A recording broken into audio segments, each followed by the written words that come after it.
Je m'appelle Juliette, j'ai 25 ans, je suis diplômée de l'EM Lyon. J'ai rejoint la Lilo il y a maintenant 3 mois en tant que Business Development Manager. Moi c'est Benjamin, je suis bientôt diplômé de l'école polytechnique, je suis cofondateur de la Lilo. 20% des élèves arrivent en France au collège ou aux États-Unis en middle school en sachant peu ou pas lire. Et donc on a envie de penser une solution au niveau du professeur parce qu'on pense que c'est lui qui est capable de véritablement améliorer ce problème. On a véritablement envie de créer un outil que le professeur va pouvoir utiliser au sein de sa salle de classe.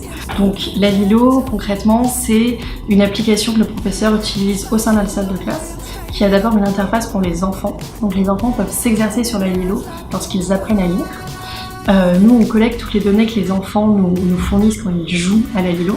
Notre intelligence artificielle analyse ces données et permet ensuite de fournir au professeur des informations sur les difficultés précises que rencontrent les enfants afin que le professeur puisse adapter ses instructions et ses activités. On a vraiment appris à pitcher la Lilo ici.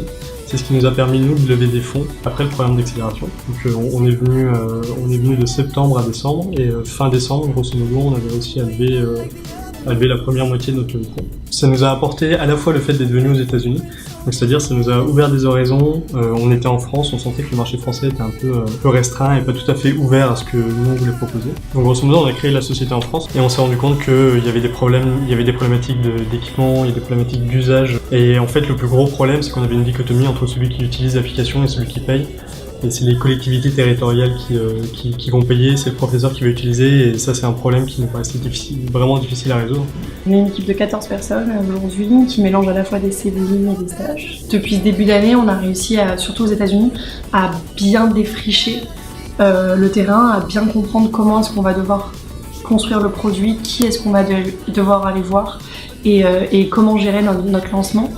Là, les mois d'août et de septembre vont être cruciaux parce que c'est la première fois qu'on va faire la rentrée.